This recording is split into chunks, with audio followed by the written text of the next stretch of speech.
Basketball is actually very simple, but it's like life. People make it complicated. John Solomon. I'm from Philadelphia, Pennsylvania. I've been in a lot of different countries, trying to create opportunities for players, who might not get that chance. I was a player and I wasn't necessarily, I felt, given a fair chance. Well, I've coached a lot of places actually. I was a head coach in the PBL, in the professional league. And I had coached in China and Europe and, when I've done the teams before. And even in Chile. At this point for me, my goal is to help other people make their dreams come true. Donald Everett Harris III, Memphis, Tennessee. My name is Jeremy Barrett, and I'm from Albany, Oregon. It's a town about an hour and a half south of Portland. Sean Williams.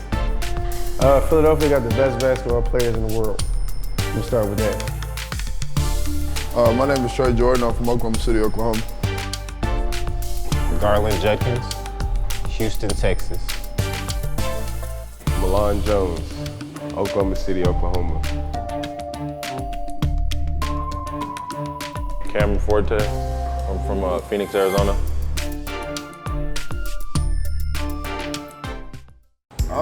Man, it's super helpful because, we talk to each other a lot. I've known him since the 4th grade. He's a year older than me and he's like a big brother to me. So, we talk about almost everything. I'm like, man, back home they would love this. That's super helpful. And then I know probably for him it's the same way. And probably without him, he probably would have as much fun. And if I didn't have him with me, I probably wouldn't have as much fun. So having Milan is super helpful. He gonna call me, man. There's no way he's just gonna sit there the whole time and not call me. Yeah. Oh, okay, yeah. Well, just text him, dog, and tell him that we're looking for him or whatever. Either way, we're concerned about his safety. So everything was set up perfectly. Well, little hurdle, we forgot the passport, so we had to go back. We can't reach one of the players. What I'm thinking is he lost his phone and he's sitting there in Delta and just chilling because he had nothing else to do because he doesn't have a phone. And so I called Delta Airlines, to find out if he got on his flight. He never got on his flight.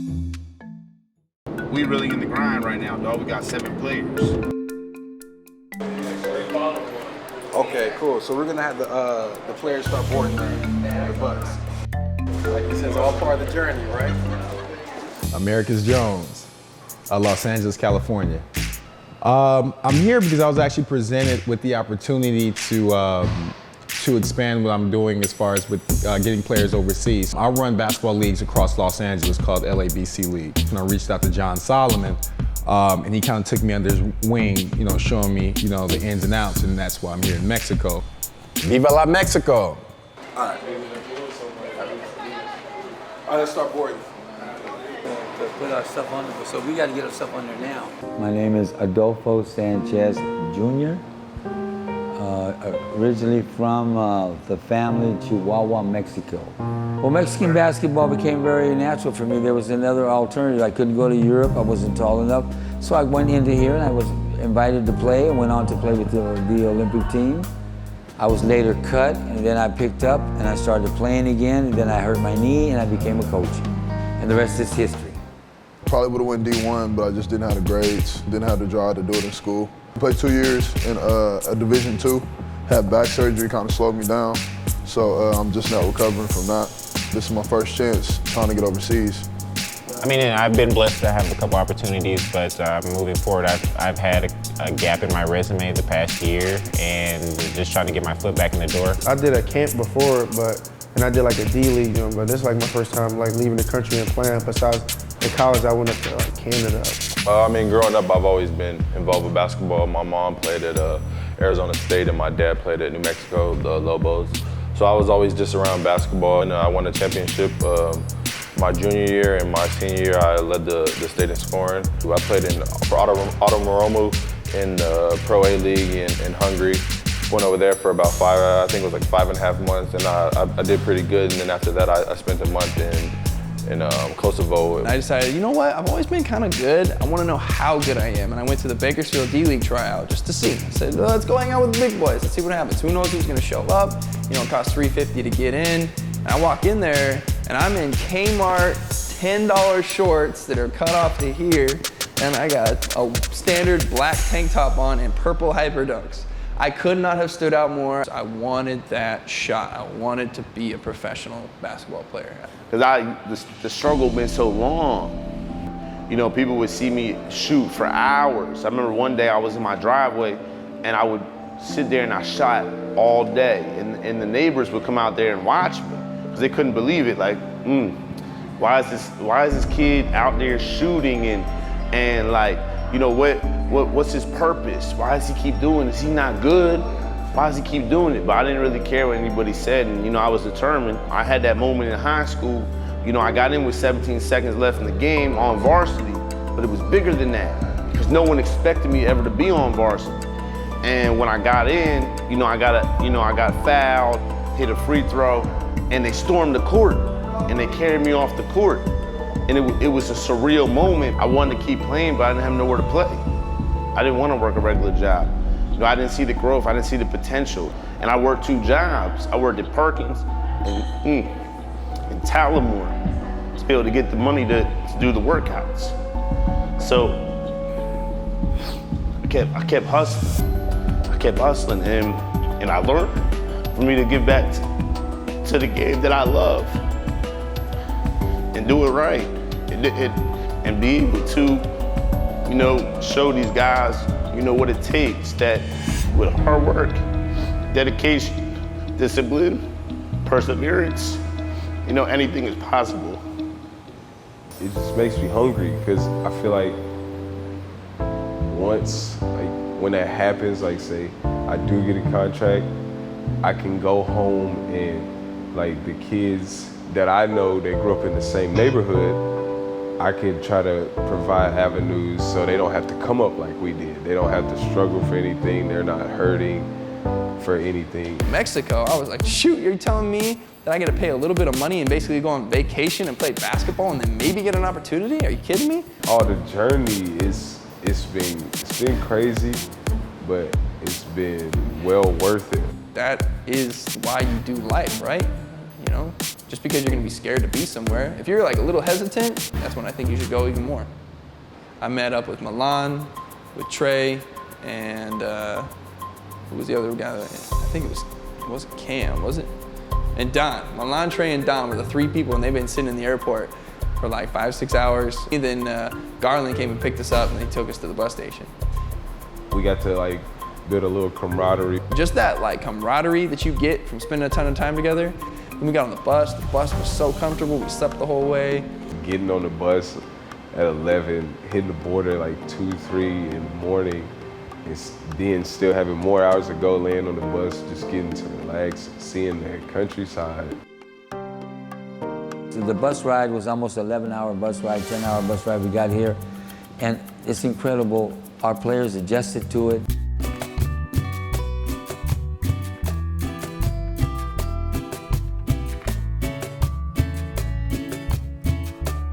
I like the culture shock.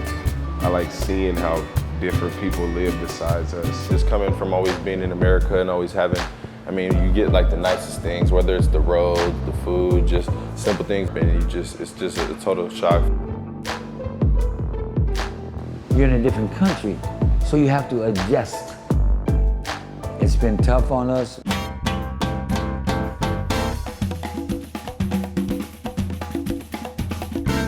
And so we got to Mexico, and we were in Obregon, and I realized I was the only one that spoke Spanish. If you didn't take Spanish 1 and 2, you're in big trouble.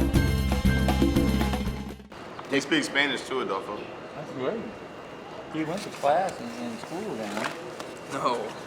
You guys don't go. Everybody takes Spanish 1 and 2. You can't learn Spanish from school. Like my buddy Jeremy, another guy on this tour, he's been helping me learn some Spanish. And it was funny because my mom was like, I know who I'm sticking by, like right here. I don't speak Spanish fluently or anything like that. I can somewhat comprehend what's going on. The language barrier is just a lot of little things that you don't take into account.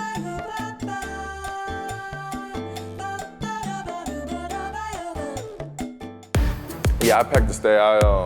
A lot of stuff is materialistic stuff that you can buy here, but I definitely brought enough for a stay. I travel a lot, so I pack enough for me to be here, and if I got to be down here or wherever I go, I got family there, make ship whatever they got, I'm ready. I didn't pack enough to stay, but I did pack quite a bit. See, the thing is, I didn't know we was gonna stay if we got time. I knew nothing about that. Of course, I packed to stay. The league starts on Friday, so you know, just trying to be as prepared as I can be. Mexican basketball you talk about, it's come a long ways. We have 3 major leagues right now. We have LNBP, Liga Nacional de Baloncesto, which is our Division I league. But now there's really no difference between LNBP and Cibacopa. Cibacopa is the opportunity that the are playing with 4 Americans at the present time, and that makes it very competitive. We had one player in 1 month go from the Summer Pro League, got cut, comes to Mexico, plays 35 days, and goes from there to the Continental Basketball League, plays 2 weeks, and then is a starter with the NBA with Boston Celtics because Danny Ainge went down, and he goes to the team with Kevin Upshaw from the University of Utah. So that happened. It's unbelievable, but it happened. Well, from here, the opportunity is great. If you get a job here in Mexico, it's like getting your foot in the door because you're playing in a league that's being, after the league comes down to the end, you have all the Division I's, LNBP coming in to look at the players. You have Venezuela, you have Puerto Rico, you have Uruguay, you have Argentina looking for players out of our league.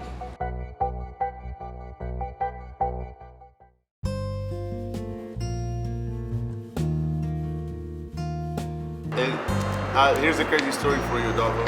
So on my last trip in Taiwan on Tinder, that's how I met you. My name is Yu Chun-O from Taiwan, Formosa. I like sports. I play badminton. I was play basketball before. We met in Taiwan, but app is called Tinder. Yu Chen has been an amazing help. You know, she helped with the flyer. She's helped film the games for the players, what any man would want a woman to be. Because, you know, she's there, you know, she's in the grind with us, she's in the mud. I love my Yu-Yu. I love my Yu-Yu. I love my Yu-Yu, don't pay me. You can tell he cares about you and he tried to make you happy. She supports the dream, and, you know, I haven't really had a lot of support from anybody else. So for her to, you know, support me and believe in me and want me to answer every phone call, no matter what we're doing, every text. He is smart because I know he created something that's very different, and he tried to make it big.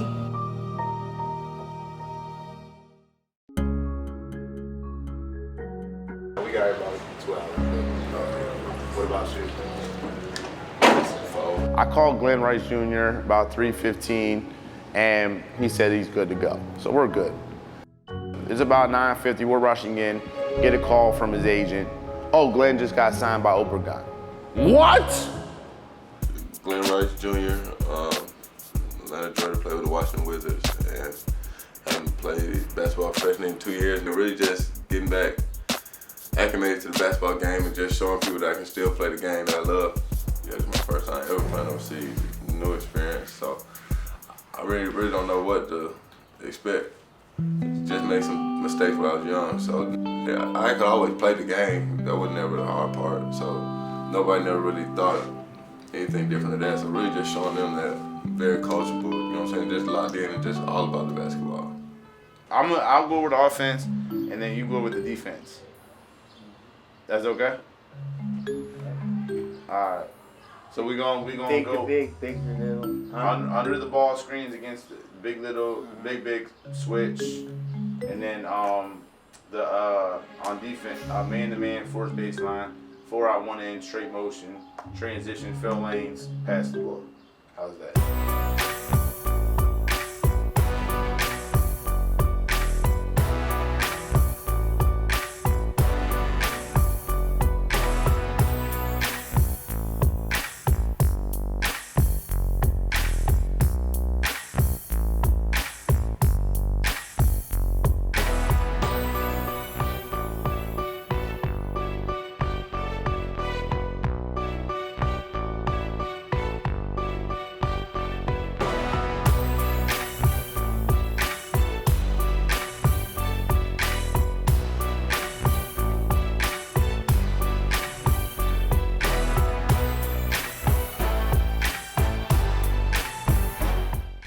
We get to Obregon, as expected, we win the game.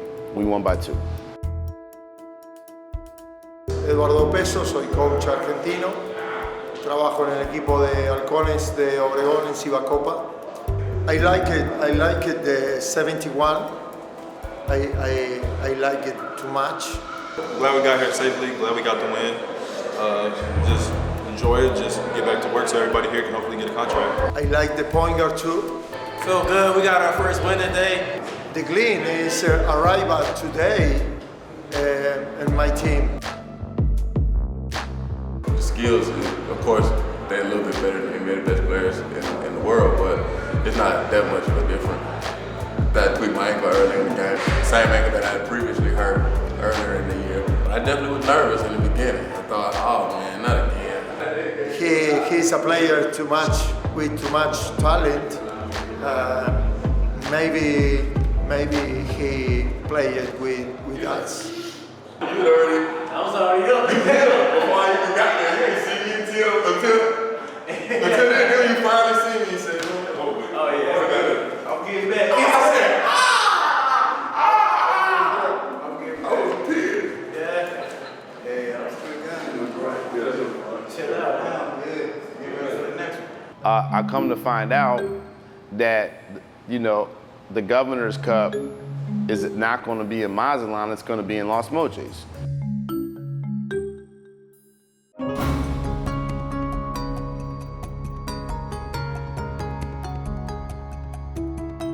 Hey, yo, look, the heat's so hot out here right now. I'm from Memphis. Yeah, so we get a little heat, but it ain't, this a different heat. This is a different level. I'm from Oklahoma, we get everything. We get snow, we might have snow Tuesday, rain Monday, heat on Friday. You never know. A tornado on Saturday, you never know. Yeah, I may get a hat.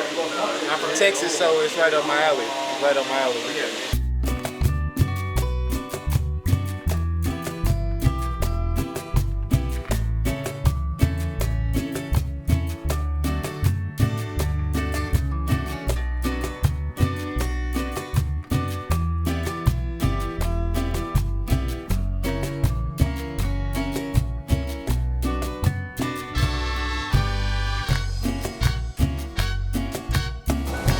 Y esto es Los Mochis.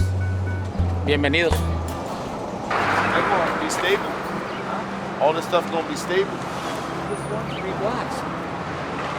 The hotel is 1, 2, 3, 4 blocks. And he knows how to drive. What about just throwing this in the van? Sometimes it's hard. We can't all get in the vans that they send for us to take. We got to get half the people. I think the van was taken up with half our luggage. Go explore. Los Mochis. They caught the goddamn El Chapo 2 streets away. El Chapo, one of the most dangerous criminals is from here. So, I've been so many different places. I leave everything in God's hands. Man, my thoughts on El Chapo and the cartel. I think if you don't mess with them, they ain't gonna mess with you, man. It's just like in the city. If you don't mess with the wrong hood, if you don't go to the wrong hood, they ain't gonna mess with you. But if you're in the wrong parts, or if you're messing with the wrong person, and they're just doing dumb shit out here, then they gonna fuck with you. But, El Chapo, he cool. He got hella money, so he probably in a mansion somewhere chilling, not even knowing Americans is in the damn Mexico. Where they set us up at on the Strip, it was a great place to be because we're kind of in the mix of people that's like either students or that has some decent money because this is like storefront.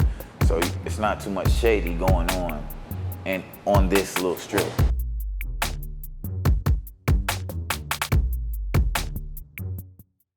6 orders of wings too, please. 6?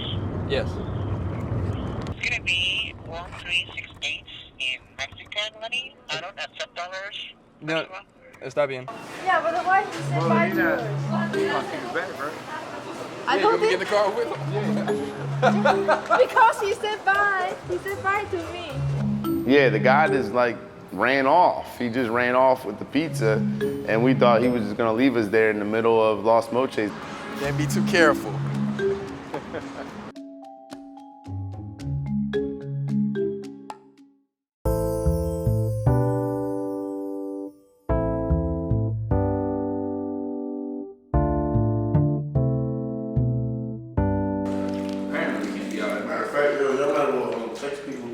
Everybody's numbers will have two. I know. I was just gonna Yeah, say, that's everybody right. can have everybody Numbers numbers in this girl. You got kids? I got one. I just had my daughter. She's 11 months. Congratulations. Now my daughter's like 11 months. It's gonna be a year in April. So it's time for Dad to get back to doing what, to try to get his career back going. I'm a family man, and now that I have my own, I have to do whatever I have to do to provide for them. No kids. No kids. That I haven't, I don't think. Nah, no kids. I made sure that pull out game 100, man. I ain't messing with all that, man. Not yet. I would prefer to provide as a basketball player while I still have some years to play. I believe we have a game tomorrow, but it hasn't been confirmed. Jevy's calling me now. Connecting. What's up, Jevy? Hey, did you get on the bus? Or is not? I got your message. I wasn't in Wi-Fi, but I got your message. When you get to Obregon, Adolfo said you got his information. They'll bring you from they get you another ticket. You get from Obregon to Los Moches, and I'll see you here tomorrow sometime afternoon. He's not gonna be here for the game. I'll bet money on that. Bro, you know how long it takes for Phoenix to get here? 14 hours. He ain't gonna leave till like 11, which means he ain't gonna get here till like, they be making took 5 stops to get to Obregon. Yeah. All right, so let's say you get to Obregon by like 11 in the morning. Yeah, that's he at least can 2.5. get here by 3. Yeah. If we don't play at night, we need to. Good. Is that why you're mad? I'm not mad at all. When John is very busy, he will focus on his business more for sure. Yeah, and he's not so considerate, but he's a good guy. He's really good. It's actually, surprisingly, it's actually been good. When I talk to her, it seems like she's on a mini vacation. But she's really supportive of what I'm doing. So even when I brought the idea of me going to Mexico and making contacts and learning the game a lot more, she was very supportive. So that's big, especially in a relationship, because there's times where you may need to go a little bit further. You may need to go to China, Australia. You just need to know that that your significant other is fine with doing that. So, and I believe that she's very supportive in everything I do. But she's extremely supportive. She pushes me, sometimes harder than I push myself. The days that I don't feel like doing this anymore or, that has crossed my mind, she's been right there in my corner to say, hey, you're too good to, lay this down. And sometimes it's really good to have somebody to bounce ideas off of and to continue to move like that and be a part of something, Okay, well, give us 5. Yeah, give us 5 minutes. We'll go with them. 5 minutes. 5 minutes. Go get Jevy. So Americana ran up to me and he said that Jevy is here. So we were supposed to go pick him up, but he's here. He's in the room somewhere. I'm not sure what room, but he's here. It kind of took me a while to get here. You know what I'm saying? I had to get the little small shades on my own, basically.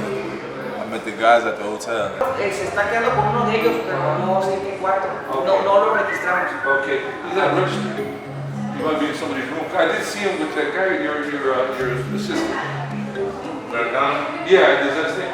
You're not in the situation where everyone else would be exhausted. Yeah, that's why I was trying to get him over here soon. Yeah, we came up here to see you, camera and everything. Yeah, good thing, man. Finally made it, man. JV, Miri Fululu. I was born in Europe. I come from an African family and then moved to Jersey at a young age. So basically, up north in New Jersey, we had this big snowstorm, and it wasn't no flights for like 2 days. So basically, I couldn't meet up with the group, and I had to come all the way down here to Los Moches on my own. So I got to Phoenix from New Jersey. Then, which was a little weird, I got to the bus station already in Phoenix. People wasn't really speaking English like that. Got my ticket, got to Obregon, and finally got to Los Moches. I kind of didn't get nervous, but I was just thinking, you know, what if I miss a stop or something like that? Am I gonna be in the middle of nowhere? Like, Who picks you up? I took the cab I had. Because you know the Wi-Fi wasn't working. Oh my God! Yeah, Wi-Fi wasn't working, but we were gonna come get you. Yeah, no, I got it. That's why I gotta tell, what's his name? Alfonso? What's his name? Adolfo, I gotta tell him. People want to see you play. You guys can have an inter squad. I'll leave with some of my guys.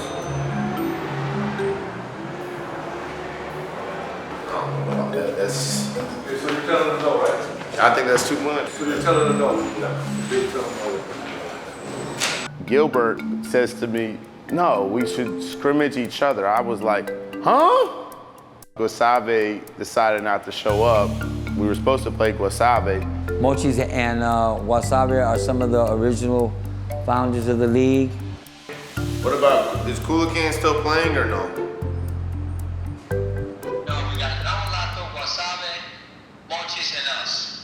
So Coolacan is not playing. All the owners here, so all the coaches will be here to look at these guys. That's the key.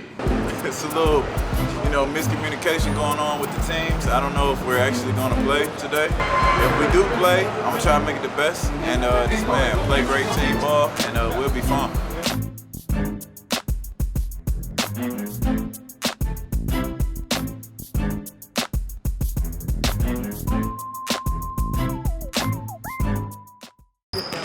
Guys, come in real quick. Come in. Coach Lopez wants to speak to you guys. Hey, listen, I'll be really short and quick. Due to circumstances out of our control, Wasabi is not going to show up tonight, okay? But, obviously, I want to be really honest with you. I need two guys that I'm two players. And I know who I'm looking at. So what I'm asking you guys to do is go out there and play hard. Don't be selfish. Do what you do best. And then I had an idea of a couple of guys who I'm looking at here, so. All right? All right, thank you. My full name is Gilbert Ray Lopez. I was a junior college coach for about 15 years. I coached 1 year in the LMVP with those Titanes de DF in Mexico City. And right now, I'm just trying to get the team together, getting ready, prepared for next week. Our opening. You're in a beautiful part of the country. Is that your girlfriend or your wife? Or girlfriend. You enjoy the games and enjoy your girlfriend, man. You'll be all right. Tell me I want some of these guys to get a job. So there you go again. I'm telling you just to enjoy the moment. So no job? Don't get jobs, man, believe me. Let it happen naturally. Okay. Let it be organic.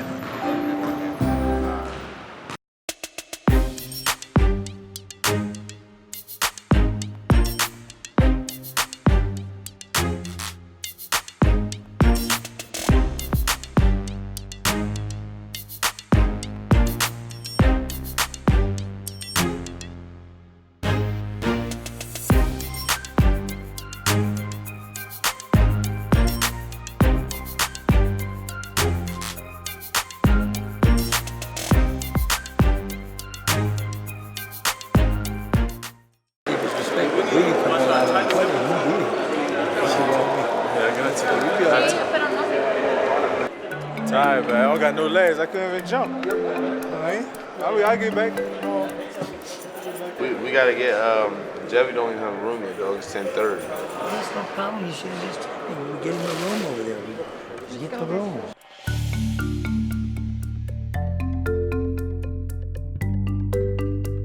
Like a rollout bed we can sleep in? I'm gonna handle this shit, but I'm just saying, like, we're gonna get him a bed, but this is. So what happened with Jevy is we came 2 days late because of the snow. Then after that, when he gets here, we had one issue. He didn't have a room. So we were trying to figure it out if he would sleep on the floor. So let's book him in the rest of the nights. This is no reservation. Yeah, we reserve from. Reserve the rest of the night for Jevy. Tomorrow, mañana, reserve from mañana. Yes. Así. 3 days mañana. Sí, no hay problema. Okay. What's the day? What's today? 17? Today's Friday. What's the date? But we actually walked him over all the way to the same hotel, America, but it was in a different area, and we got him a room. Yeah, I did bring my stuff in case I have to stay, but I know that if I don't get here, I'm probably gonna have something else to go, so I have everything packed already.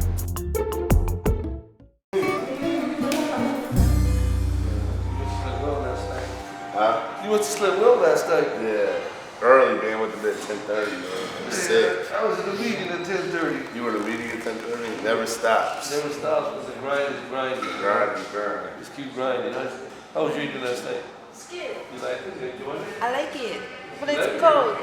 It's been so wild that even one of the agents that came here, America's, actually played. America, you on the other wing over there. When I spoke to John, he's like, man, I'm gonna have you in this, you're gonna be in this, you're gonna be learning.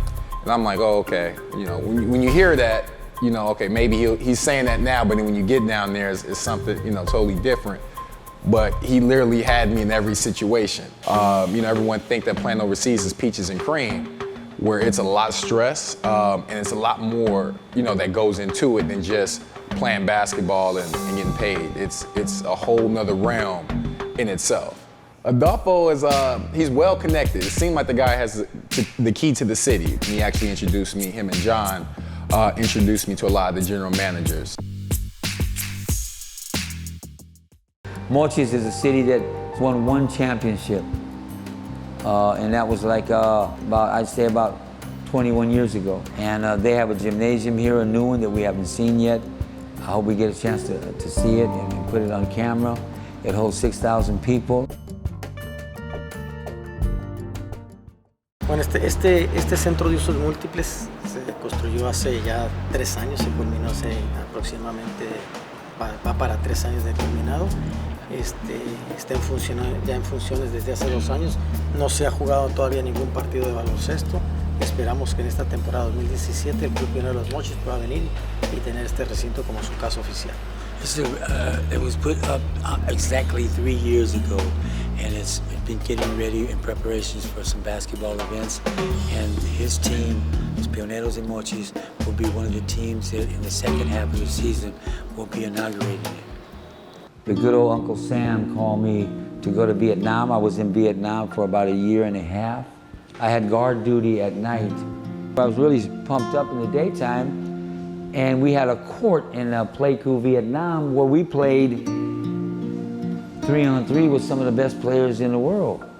Later on, came into Mexico and got a coaching job. Later on, coached the Mexican Olympic team. But before that, I played on the Mexican Olympic team. And now I've been here, real quickly went by, 27 years of my life.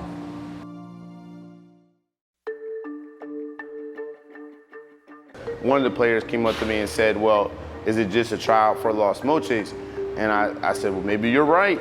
So I actually questioned Adolfo about it. Americas was my witness about the whole situation. The players felt like they weren't being seen, or there was a little bit more to the story. The players become a little restless that maybe I'm not getting picked, nobody's to select me. Well, it doesn't work that way, you know? I mean, you go to a D-League a tryout, you get there at 8 o'clock in the morning, you pay outrageous $300 or whatever, and at 12 o'clock, half the guys that are there are gone. They don't waste time with you. I think that overall, at the end of the tour, that's when I can tell you how the tour really was. As of right now, I'm being professional. I'm trying to go out every day, lace my sneakers up, and do my part. And if it's somebody that likes it, then I appreciate the opportunity. Oh, no one just rushed out and grabbed me. You're great. You're gonna go. It doesn't work that way. Come on, John. You have the audacity to threaten me in my own country? This is the most dangerous area in Mexico. Please, John, just all go home in peace. You know, some words exchange, and you know, Adolfo has a really short temper, real nice guy, real short temper, and I think he said to John, "Are you threatening me in my city?" And I heard it, and I was just like, "Okay, where we gonna go with this?" So when he saw Adolfo, he said, "You know what, Adolfo? Let's sit down. We gotta talk about this." And then John was like, "You know what? Better yet, I need to talk to these coaches firsthand. Where are they? What's going on?" We hustled down to the convention where all the coaches were at. John was like, "I'm not taking no for an answer. I'm kicking down doors. Who do I need to speak with to get these players seen?" And we got about half of the teams from the league to come to our game last night.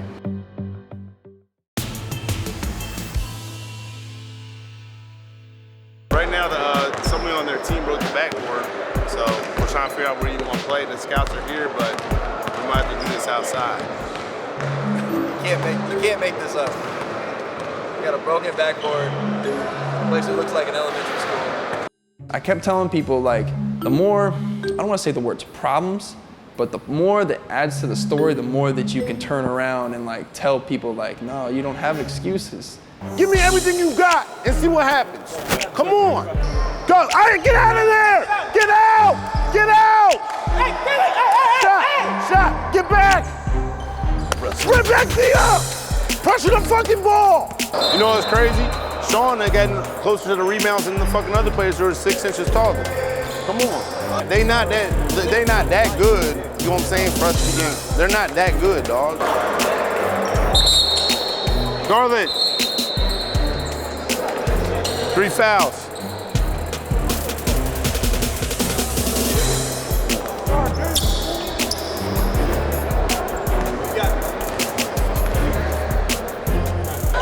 Spread out, spread out. Go with the ball. Nice. Hey! Stop the ball, Sean. 9 points, dog, 9 points. We were down like a million. Make them earn every second on the clock. Every second, double everything. As soon as someone get the ball, the nearest two, pay attention, double, automatic. Until we either get the steal, and if we get the steal, everybody sprint down the floor, run their lanes, and we get a layup. Or a wide open 3. Keep it simple, all right? Defense on 3. 1, 2, 3, defense. All right, we on D, right? Yeah. Okay. Double, double, double, double, double. Double, take, steal, double, double, double, double, double, run to them. Dog, make them make every pass. All we need is a deflection. Come on. We showed what we could do. We showed our ability, and that's really, this is a showcase. You know what I'm saying? At the end of the day, it's about guys getting jobs. It don't matter who wins and loses the game. I'm proud of the heart that you guys showed. You know, obviously, you know, we probably learned from some errors in how we, you know, shots that we took in shot selection. And you look back at a team like that that's solid and stuff like that, you gotta be on your game. You gotta be on your game. This is Supercopa level. You know, I think guys thought it was going to be easy because we just won against Obregon. This is a different animal. I think we impressed some of them. We played well enough. We got to win, though. I feel like I failed the team on my part because if I'm supposed to be the shooter, then I have to do my part. I mean, it's 11, 10 people on the team trying to get a job, so of course everybody's going to try to do a little bit more than they can. It's just the nature of the game. Mi nombre es Luis Moreno y soy el entrenador en jefe del equipo de Navolato de la Garra Cañera de Cibacopa. Hemos jugado contra un equipo con jugadores muy interesantes, con talento físico, con calidad, y es difícil ponerlos juntos en un mismo equipo, pero se pueden ver cualidades individuales.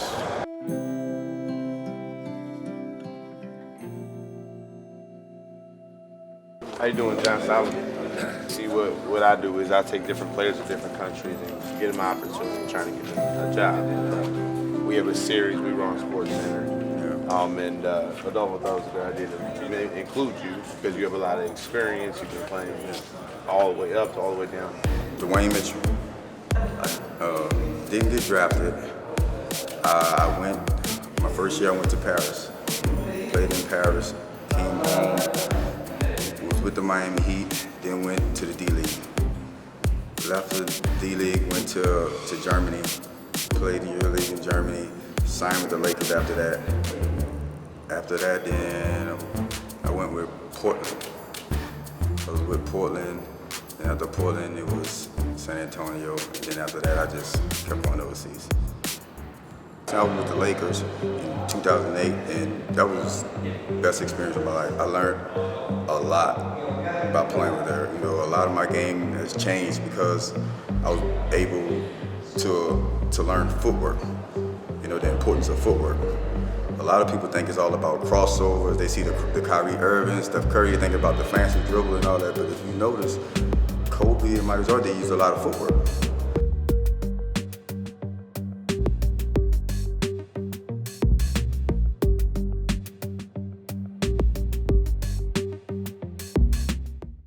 I've been to Mexico before a few times, but this is like really the first time that I've been where we're really deep into Mexico, really the guts of Mexico. Mexico is a country that is very friendly, as far as their people are concerned. And if you're an athlete, to them you're a privileged person, you're gifted, and they respect that. People always show us love. It's a lot of, I can see it's joy in the people, joy in people's eyes. It's a great place.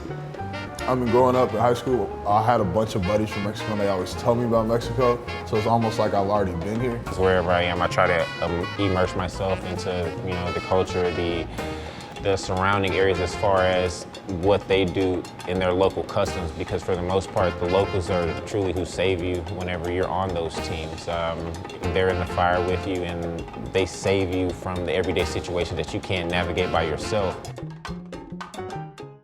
You can't ask a family here that the average wage is pretty close to like $10 a day, 8 hours. For him to bring his family to the game and pay 50 pesos, and he's probably only making 150 pesos a day.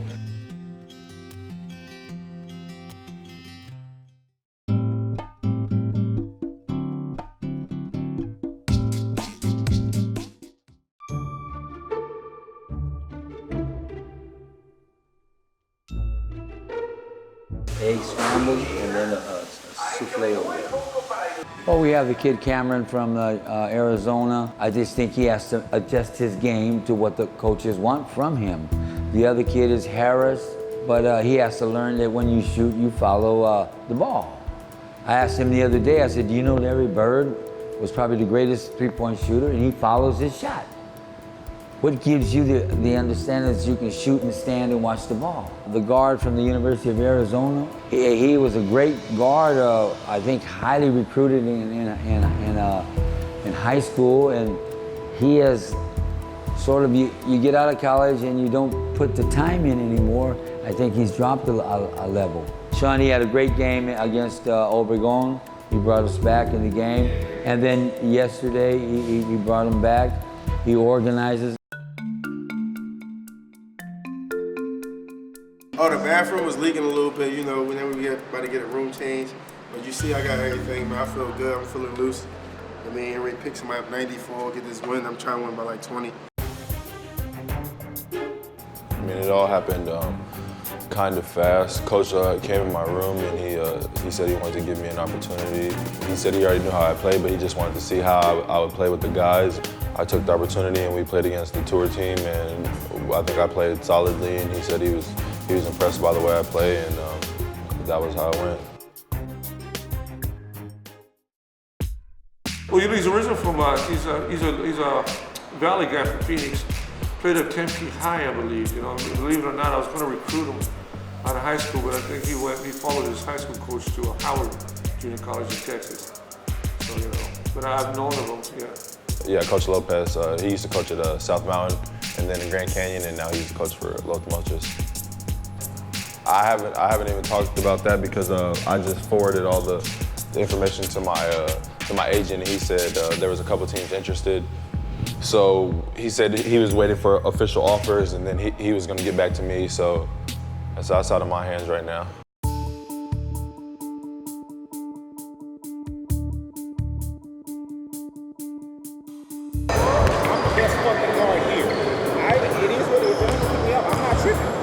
No, but I'm saying, you gonna play today. Just play.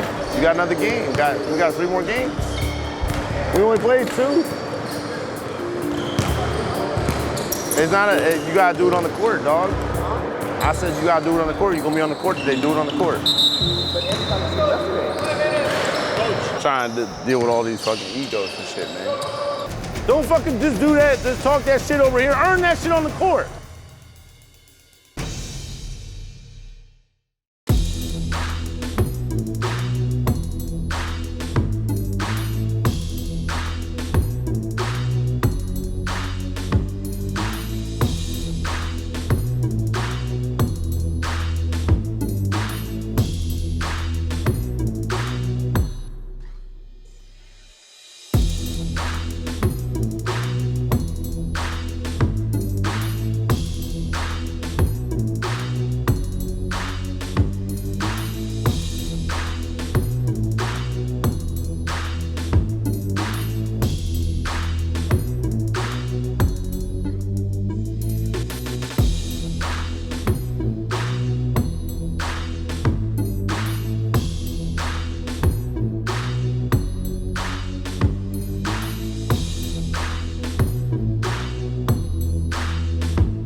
In truth, most of you guys here are just trying to get an opportunity, you know what I'm saying, to extend your career. You're not a major Division I recruiter, you know what I mean, with big numbers and, you know, where agents are blowing up your phone in Europe and stuff like that and trying to, you know, get in. I'm just being honest.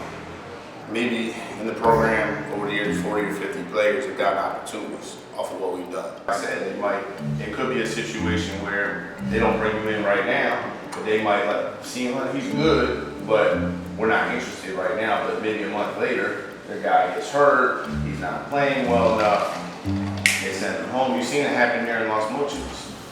They're sending home the big guy, Cam's in, you know what I'm saying? So that's just the reality of the business. To be honest, I'm not a really big talker, but I mean, I enjoyed myself here. The opportunity was there, and we still have some gaming, but we still have a game left. And at the end of the day, I mean, we all came down here and made more connections than we arrived with. So, I mean, that's the benefit and the positive of everything. So, I mean, other than that, I'm good. I guess sometimes I come off as intense, but it's always the best intention. Don't worry about it. Just unorganized shit to me. I mean, we basically run our chicken by head go. You know, if you're, you know, going to come at me in a certain way, that's not going to make my heart to want to help you, because I have tons of kids. I have tons of kids that came through the program. So at the end of the day, you got to see that. You got to change your perspective. You know what I'm saying? At the end of the day, we can say this and that, but at the end of the day, we got to play in front of teams. You know what I'm saying? At this point of my career, like, it's still an opportunity. It's hard to get an opportunity right now. You know what I'm saying? Even if you get a team, you never know. Like, you might be in a situation where you're gonna get paid for like 3 months. What you gonna do? You're gonna be, you know what I'm saying, complaining all day. You know what I'm saying? You know what I'm saying? Like, it's stuff that you're going to have to deal with if you want to be a professional basketball. All the time. Group. You look at it differently from like if you're a younger guy in the group, because you're looking at it differently. Every year you get older, your eyes change. You see different things. So what I'm saying is, you thankful and you appreciative of what they're doing, because without this, we don't be here. And then any L's that you feel like you've taken in this trip, you make your W. Because you take 2 L's and you make a W. You feel me? You take your L's, you make your W. We out here though, and it's real life out here. So, you know, heated conversation between men, that's just nothing but heated conversations. It don't make no less a man, it don't make no more of a man. It's just, I guess, you in another country, you feeling some type of way, it's gonna come out a little aggressive. But it's all love at the end of the day. The thing about me is I like organized things. Honestly, I think we wasn't supposed to beat O'Brien. And I think when we did beat them, it kind of shocked different people, for the lack of better words. The tour hasn't been a failure, but I think that it probably could have been different based on different things that was said to the people of power that they might have been not told the truth. This was a situation where, you know, the schedule was so spontaneous that we had to, you know, I'm getting the information by the second versus having everything in front of me. That's just sometimes nature of the beast, because this situation was really unique because Adolfo, who I worked with, he is actually general manager for Los Moches. So, but when I started working with him on the tour, he didn't have the job. So it's almost, you know, a very unique situation, because in a normal situation, I would have had more of his help down here, which I think he's done a great job considering the circumstances, but I would have had his help to get the scheduling down a little bit quicker. Adolfo, he's been here for 30 years. He has good pull inside of this country. So, you know, maybe he didn't do everything perfectly, you know what I'm saying? But he ain't the only one. You're gonna deal with people in these different countries that might be a little bit shaky here, a little bit shaky here, but the honest truth is, most of these guys want to do what's best for them. That's just the reality of the business. Just learning from being overseas for the first time is, you kind of on your own, honestly. It's up to yourself to learn, it's up to yourself to think, it's up to yourself to get shit done.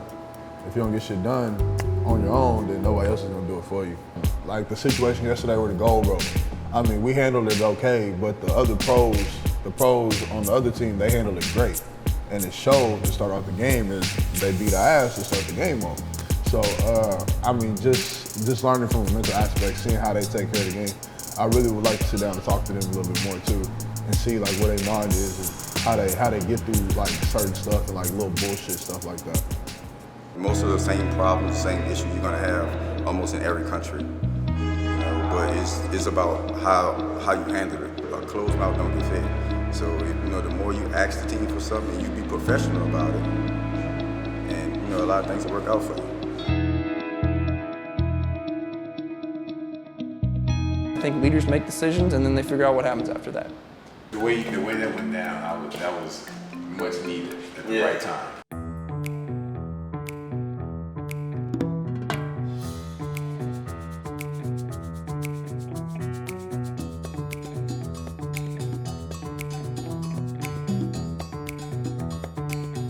Right now, you know, we're at one of the nicest beaches in Los Moches. So the beach, man, that shit was beautiful, man. We rolled in the car, we saw all the mountains and stuff. The taxi ride is a little scary because our taxi drivers went 2 different ways, so we panicked. But after that, like the ride was crazy, the ride was great. We went to the beach yesterday. You know, there was a couple, the guy kind of tricked us. The guy said, oh yeah, we accept credit cards. Yeah, we asked like 3 times. And at the very end, he said, no, cash only. I personally haven't really been to a beach like that in my lifetime. I've never been to a beach where they actually have cabanas, you know, just set aside and no one's in. Like, that's just unheard of.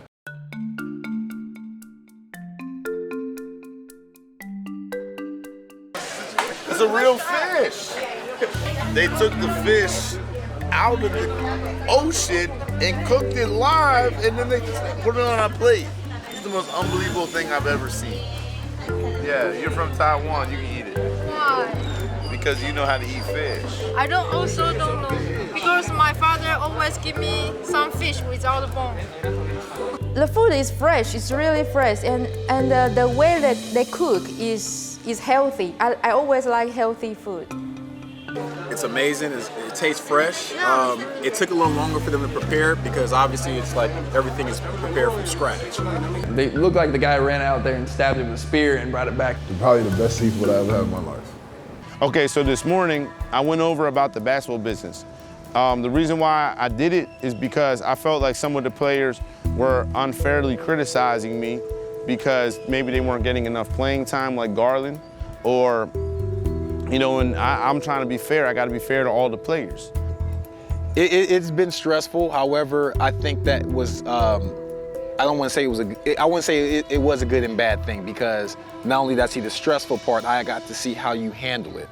And when they came in here, I think, they thought that if they came to Mexico, that they would automatically get a job just based off the fact that they were playing in college and they're American.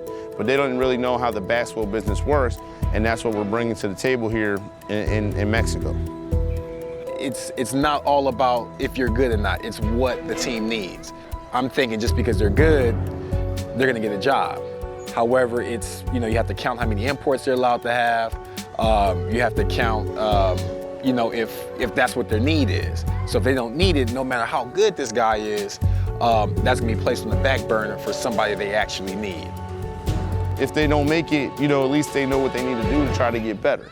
I'm a big fan of Sean Williams. I call him Philly. That's my little nickname I gave him. He's hungry. Jeremy, he reminds me of a young Mike Dunleavy. He's technical, fundamentally sound. He knows the game of basketball and he can shoot. I'm a big fan of Moo.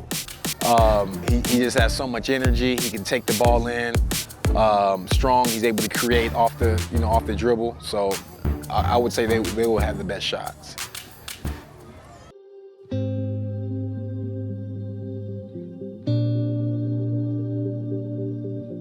Like on my sneakers, I wrote "Rest in peace" to my mom. She passed in December. That's like the most important person in my life. So I'm a big family person. So my family support me, I support them. Sports kind of like kept me away from a lot of things. So she didn't take that away from me, because if I had that taken away from me, then I probably would have end up doing something that I ain't supposed to be doing. So. A week before we're supposed to leave, I get a call. My mom comes in my room. She gets a call, tells me that there's been a shooting by my cousin's house. I immediately just put shoes on, left the house, ran the 2 miles down the street to see my cousin laying on the floor, on the front yard, sprawled out with a gunshot wound to his head.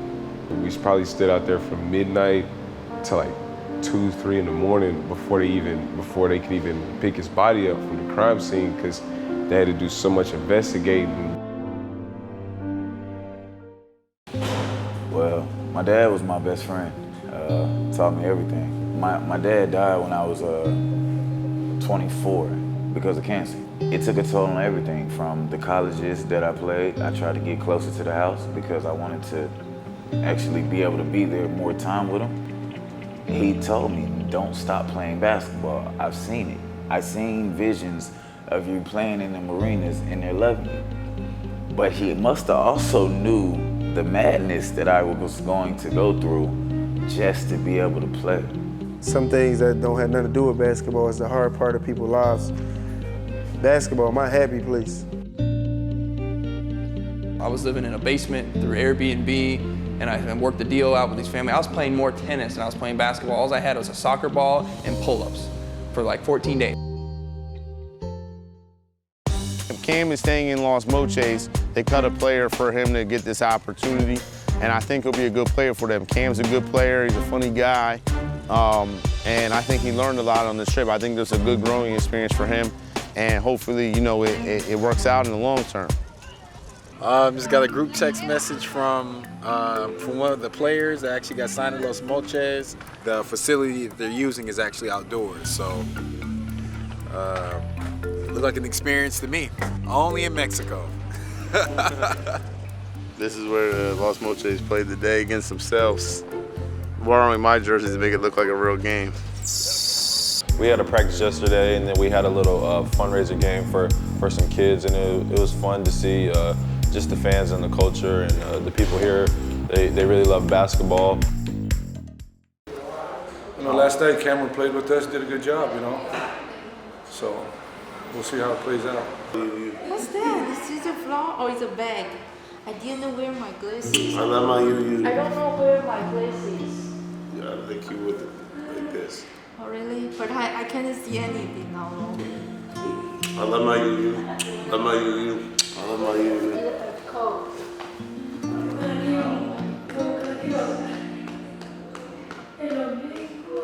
We will get married or not? It's a good question. We really don't know though. You don't know what will happen in the next second, even second. Yeah, we don't know, but God will plan it. I have said it. Yeah. We from America. Hola. She's from Taiwan. John Cole tell all of his friends, but his friend also say, oh, it's too quickly. Maybe she's for your green card, this kind of stuff. And and I also think it's too quickly. Marriage and the relationship is quite a different stuff. Yeah, so we need to get along for a longer time to know each other more. Yeah. New Year is coming, and John said if you want to go to Las Vegas for New Year or not, and I thought, oh yeah, it's good. We are on budget, so we sleep in the car one night. When everything works out, she's gonna be right there at the top.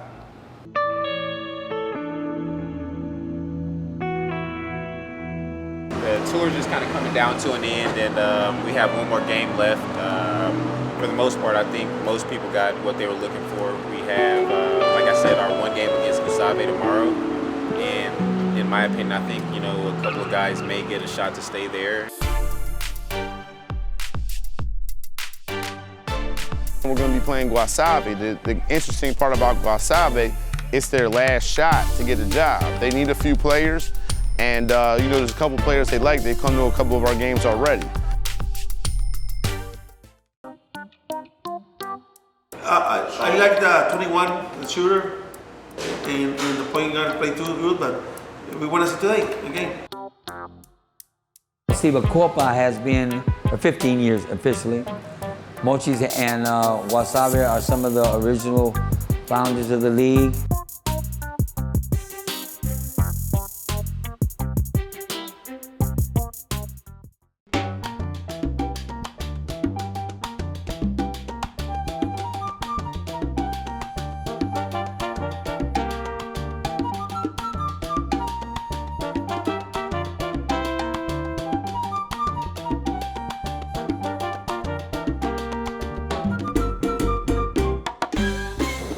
I'll go to the ATM, it's like $25 a person, something like that. Get everybody back to the Phoenix airport. Cool? What time are we gonna be at Phoenix? Probably about 3:30. Man, what the fuck? You told me to get my shit at 9 o'clock, yo. 9 p.m. In the morning. I asked 9 you a.m. AM or PM. You told me to get my ticket at 9 in the No, morning. I said on the 23rd. What the fuck, bro? I never said. On the 23rd, right? Yeah, I never said on the 22nd. Yeah, because I asked you hella time. I said, should I get my ticket on the 23rd or the 22nd? Your dumb ass said the 22nd. No, I said at night. I promise to God you No, said the 22nd. Man, I did not. I got the fucking text message. Let me see it, because I never said that. One kid, Trey, Jordan, he, threatened me on the bus because he bought a flight at 1:30 because the flyer said arrive approximately by 9 a.m. So he's 6'6", 225 pounds. First thing he says, I'm gonna sock you! Just like that. And this was on the way to Guasave. Trey, for the most part, he's real quiet. He was really reserved. It was just some things that, small things that would tick him off, or things that could be fixed, but however, it was brought to the next level unnecessarily. So with that said, something this big became this big, and it kind of exploded. So some of that can be due towards age, some of that can be due towards him not, being in the overseas circuit. He's new to this, so this may be a whole different monster that he's not really used to battling. So, just some of the things, he said could, easily turn either which way. But it worked out, I got the ticket, so that fight was over. This is wild, dog. Well, this is ghetto. We went from 5-star to 3-star to ghetto. So, yeah, thank you. I'm gonna sock the shit out of you. That's exactly what he said. So, not the most professional thing to do, but fuck it. We gotta do what we gotta do. We're in Guasave, Mexico. It looks a little different from the last place we're at, but looking forward to see what happens next.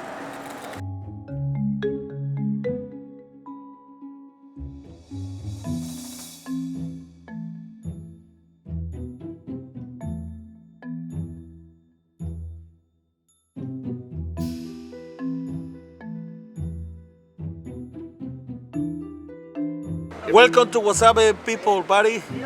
I'm Arturo Gaxiola from Frailes de Guasave. I'm GM, owner for the team. We hope you get a good game here to invite some players to stay here in Guasave.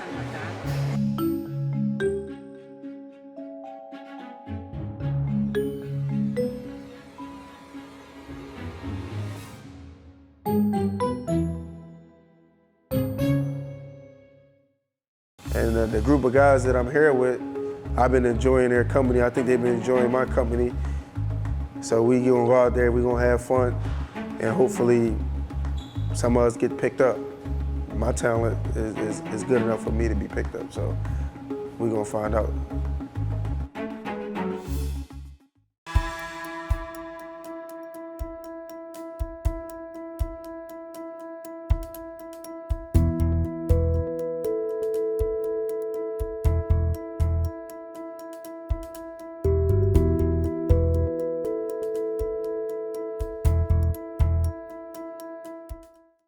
Guys, let's go, let's go. Hey, I like what I'm seeing. I like the energy. I like the energy. Right now, we know what's on the line. We know what's on the line.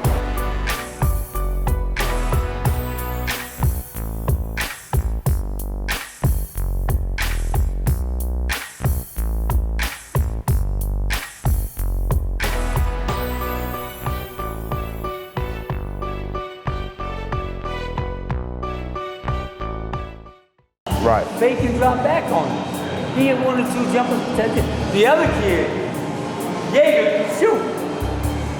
So with the guy, the Mexican player that was watching the Mexican player could drop down and just leave his Mexican player alone and help with Jaeger. You can double Jaeger, let the Mexican kid beat him.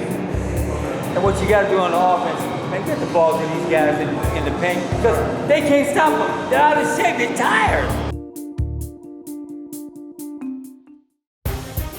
They playing physical, right? So what should we do? Same shit. Same shit. That's my fault. My man, they tired. Take it to them. Take it to them. Guys, look. Defensively, we got to put more ball pressure. If you're tired, let me know. We'll run you back out. Hey, hard work on 3. 1, 2, 3, hard work.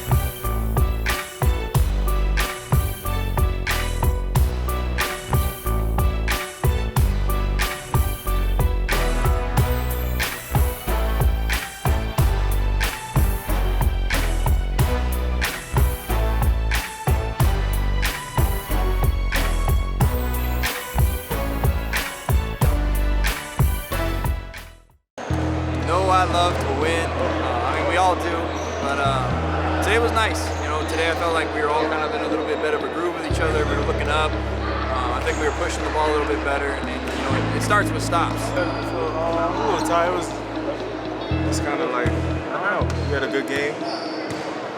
We started a little sluggish. I don't know if it was the whole trip, but distance. But we found some energy in the second, and we ended up winning the whole game. It came down to the last possession. It's a lovely feeling to get the W like that, especially after like all the stuff we've been through on and even off the court. These are the kind of moments you cherish right here. Yeah, and everybody else on our team got some type of game. So somebody needs some type of contracts. So all I'm saying is, look, you went one kid. I'm saying give him a chance for a week, see how he does in practice, and if you don't like him, just buy him one flight home. That's it. All I'm saying is give him a chance. You got minimum risk. It's one plane ticket, and he's gonna be in practice with you. That's all I'm saying. Give him a chance. No. I understand. I need to talk about Arturo. So. I mean, Arturo told. I'm saying he told me. This is coming. What I'm saying. He told me that, you know, if he says yes, it's good. So it seems like I got to convince him. Give him 1 week. That's all I'm saying. I know the rules. I know you can do it. Give him a week. That's all. Yeah. Let me check on the coach on Arturo right now. Arturo. All right. This is my idea. This is the way that's low risk for you and the coach. Give number 12 1 week. Let him practice with you guys and see. Go dinner, and after the dinner we talk. Okay. I don't talk with the coach right now. Because you guys aren't on the same page. He think you were already full before. He's telling me you were full, player have no chance. So I'm saying to you, these guys have come hard, they worked hard. You see what I'm saying? Give me a few minutes. Okay, because your decision. Yeah, I'm trying to get one or two of you guys to stay. I'm trying. They haven't made a decision yet. I talked to the coach. Say no. I know he did. That's why I need to talk to you. Sometimes it's very hard and impossible to deal with owners. It's your decision. No. I respect the coach's decision. Yeah, because then he'll feel like you're like not letting him do his job. When the coach went, I need a 3, I need a 4, I need a 5. You'll just take it right off the tour. Okay. It's my compliment. Okay. Honest. Can you tell the guys that so they hear it from you and send it to me? We talk to the coach right now and say about your agency come here. Thank you for coming here. I got a deal with the coach. The team started low. They want to change. I call Solomon. Hey, I need a 1, a 2, 3. All of you guys. It's a free move. Gracias. Okay? You like the dinner? Yes. Thank you. Thank you very much for you guys. Thank you. Good game. Thank you.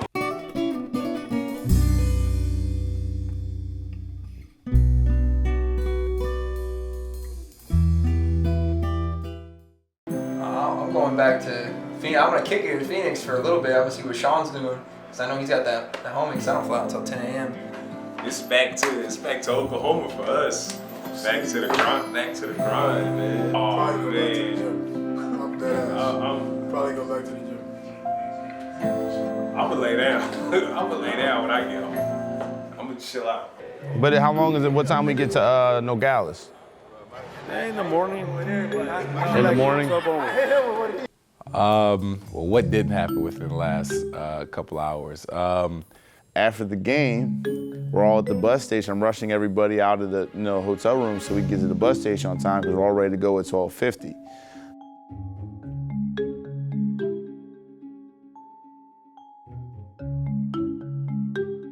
Arturo from Guasave, the owner, he had met with me early in the morning. He said that I had to pay for the tickets. So I said, I went to the ATM down there, gave him the money, and I'm like, okay, everything's cool. The ticket says 2:30. It says 2:30 in the morning. Oh, we leave here at 2:30 in the morning? For some reason, I decided to look at the other 5 tickets and it said 2:30. But when that happened, BAM! It was for 2 different bus rides. So that's where the conflict came in. Which one are you on? First of all, you on the 1250? Let me get your ticket then. The players want the ride first. What you mean? No, I mean, look, you're the one that is. They just hand me the tickets, dog. But what I'm saying is this: you're running this. So how can you leave us here? I'm not trying to. But you are though. What are you talking about? Everybody came at me like, John, you go last. Fearful of the staff possibly just running away. I mean, we're all gonna get there anyway. You got a ticket. So one of the players, are we saying names? One of the players, I believe Donald, he felt that since John was the one that was organizing everything, he felt that he was the boss, he should take the loss. Donald Harris, he told me go last because I'm the boss and I must take the loss. The staff ended up going first, and then we just, they came later and we met them at the train station. It's getting crazier and crazier by the minute. And now we're here at a random place, I think in Los Moches, and the bus just left out of nowhere. With all the luggage on the stuff, the bus just left. The bus was just on left? Yeah. Yeah, right. That's the bus like that? They went to get gas. When the first thing they say coming off the bus is, and like, we need to talk to you. I'm like, okay. Each player should deserve $50 for their troubles. They wanted $50 a pop, plus 3 hotel rooms. I guess for their inconvenience of the tour. You know, John wasn't trying to hear it. So, you know, myself, I went to talk to the players just to see exactly why they need the $50. And we came to an agreement that that doesn't make sense. That doesn't make sense financially or as a business.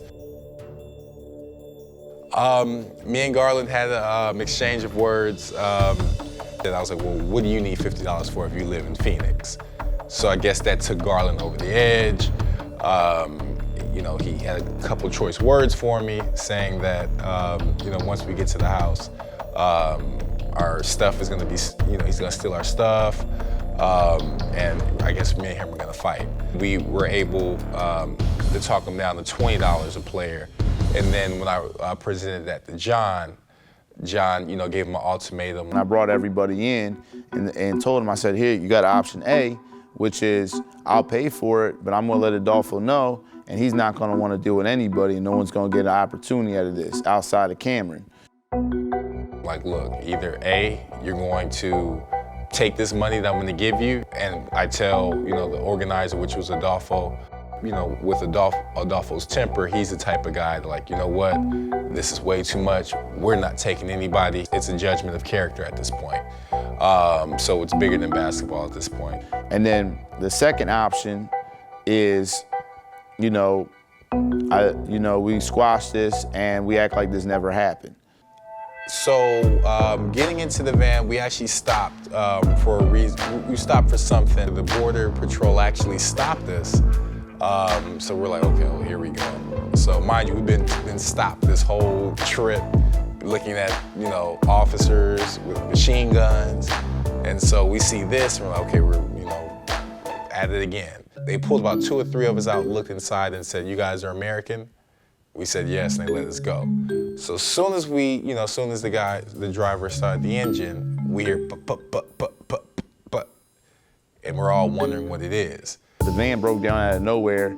It needed a new, what was it called? The thing on the car? And it needed new spark plugs. Ironically, right on the stop where the checkpoint was. Me personally, I thought it was gonna blow. So I ran as fast as out that van as I possibly can. So people are now worrying about if they were gonna be able to make their flight or not. It just kind of restarted everything up again, and it was just like, we couldn't get a break at that point. And then Donald had came up to me and said, Americans, take a look at this. Donald bought a one-way ticket, and I told him on the phone, why did you buy a one-way ticket? You know, if you don't get a job, you're gonna need to be able to get back. He said, no, I'm good. He showed me on his phone that the ticket was purchased for April 23rd, not March 23rd. The ticket was booked on the wrong date. Donald, you know, lost his cool a little bit. He, you know, basically threatened to beat me up, you know, if I didn't get it for him. You know, or slap you or punch you, you know, whatever was said.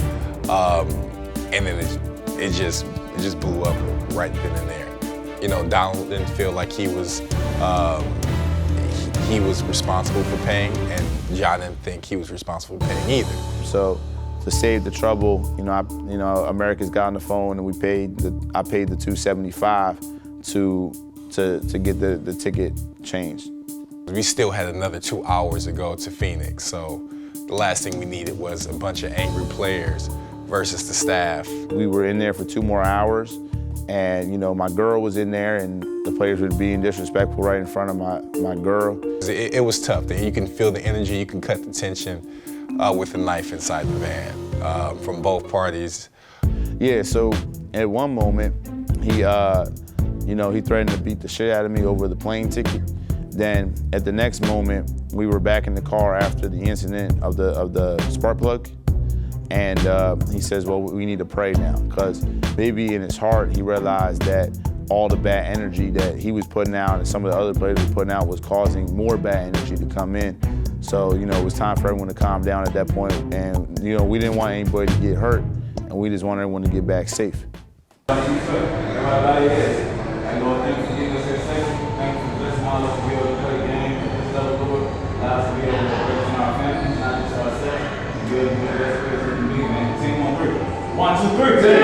You know, I wanted to talk to Garland at the end. You know, it seemed like he calmed down, and it was almost like a different guy. You know, he came up to me and, you know, he said he was really inspired by my story. He just read the story, The End of the Hoop Dream. The article, I believe, was on Grantland. Mind you, it is a lengthy article. So, once you read a certain part, you tend to get a certain idea. Just like, oh, well, look at the article, John's a scam artist. Oh, we should have knew better, we should have did our research. However, once you get to the bottom, it pretty much summarizes everything that's going on. So I guess once they were going down, they were like, okay, this confirms, what we're talking about. And then, come to find out when they read the rest of the article, they realized that that wasn't the case.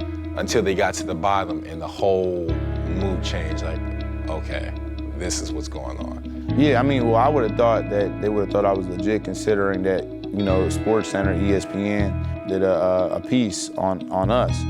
So, and they interviewed me about it. So it's kind of, weird that, these guys would be skeptical, at all. For the $600 on the record, they got all their hotel rooms paid for. They got all their transportation paid for from Phoenix and back to Phoenix. We played 4 different teams: Obregon, Los Moches, Guasave, and Navalato. And Mazlan was there to watch. So they got exposure from half the league, plus we're getting the game films to the rest of the teams. They got the real experience of trying to be a professional basketball player. They went into the heart of Mexico and saw what it was like to be a pro. And they got talked to by guys, who have been a pro for years, even in the NBA. It's been a journey. And I'm not looking forward to it ending anytime soon. Sean for sure. Maybe Moo. I mean, he didn't really do anything wrong, but he kind of followed the crowd. Maybe Jeremy, if you don't put him away from the knuckleheads, he might be a good guy. Even Garland, you know what I'm saying? I think, he's just going through a lot with his dad passing away. And, I don't know. Well, I got to think about the other guys, but, that's kind of what I'm thinking, right? And maybe Jevy too. Like I said, he was pretty well behaved, but it came down to people were just thinking very short term for themselves and not really thinking about the big picture. Potentially maybe Bolivia, still waiting on Ernie Thuring, who was featured in the Chile episode, and then maybe China. So we'll see. We'll have other things, other opportunities for the players, and they just got to make the best of it and understand how the business works. Being blessed again, we get a chance to travel and see things that most people in their lives never get a chance to see.